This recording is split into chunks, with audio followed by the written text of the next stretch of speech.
show. That's Hines Ward. Hines, thanks for joining us, especially considering the circumstances. Your reaction when you heard the news? Oh, I was devastated. I mean, I knew he was going through some health problems, but, it's just a sad day for Steeler Nation, a sad day for all the players who wore the black and gold. But, I like to look at all the good times that I had with Mr. Rooney. He taught me the art of the handshake. He would always walk through the building, make sure I shook his hand, had a nice firm grip, and looked him in the eye. And I heard Charlie talk about little notes. Every note that he handwritten and gave to me personally, I saved them all. I mean, he's meant so much to me over the years in Pittsburgh.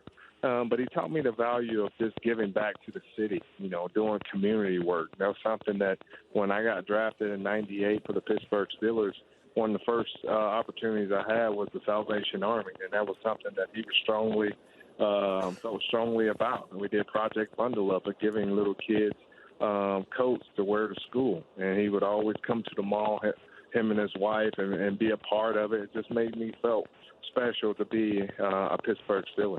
Hey, I'm seeing a tweet here, Hines, as you're talking, from Mike Mitchell, Steelers defensive back, says, I would be nothing if it weren't for him. Hines, can you put into words what Mr. Rooney meant to you personally? It meant the world to me. I mean, giving me an opportunity to play for the Pittsburgh Steelers. And you talk about class act. I heard Charlie talk about that. But coming in the locker room after a big win or even after a disappointing loss, I mean, coming around each and every locker, shaking guys' hands, giving them a hug. And I've always referred to him as Papa Rooney. I'm just sad that I didn't get the opportunity to hop on a plane ride from Pittsburgh up to Latrobe, Pennsylvania, and do training camp. Man, he's always been trying to get me on that little airplane for so many years. And I remember day one, he said, "Hines, you still haven't got on the airplane with me?" I said, "I don't know, Mr. Rooney, because, I don't know how to fly a plane. If something were to happen, I don't think it would be a good deal." But, it's those special moments like that. It goes way beyond just being an owner, but the relationship that he had with each and every player on that team. I think that's what they're going to cherish for the rest of their life. Bill Cowher said that, Hines, there was no prouder moment for him, your coach, than handing Dan Rooney that Lombardi Trophy. Do you remember that?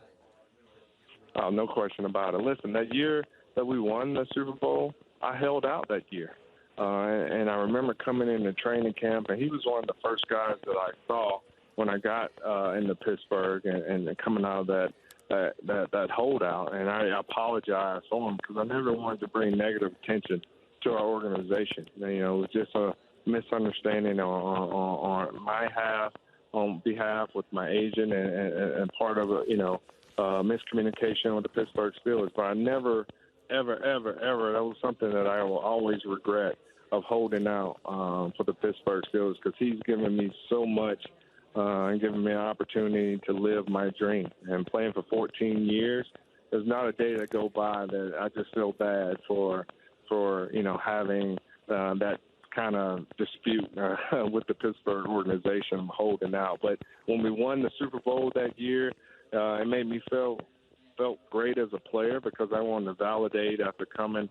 They made a commitment to me to sign me to a long-term deal and to be named Super Bowl MVP and be able to bring that Lombardi Trophy to Pittsburgh. Man, I kind of blew my breath. It's like, I did it. But it was just a special moment, and I do remember apologizing for Mr. Rooney for any negative attention brought to our organization, because I never intended to do that. What did he say when you apologized, Hines?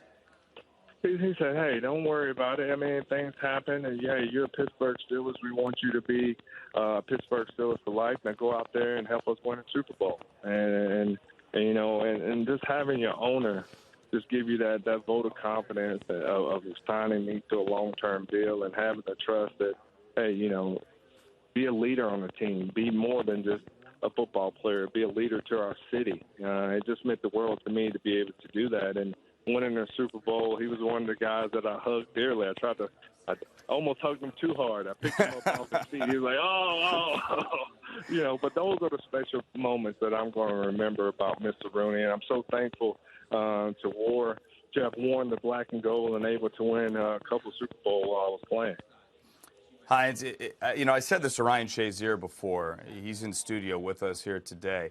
The outpouring of emotion from the players is just overwhelming, and it goes far beyond the norm, far beyond just saying something nice. I mean, it is so heartfelt and so sincere. I'm reading something here from Antonio Brown right now on Instagram, which we'll work to get on the screen shortly here. But it's so heartfelt, Hines, and I know that cannot surprise you.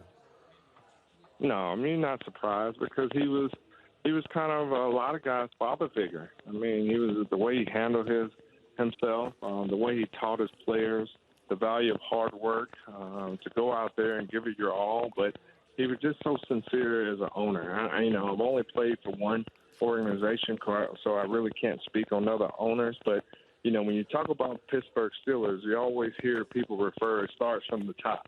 It starts from Mr. Rooney. He teaches those guys about how to, show class, how to be respectful and be humble.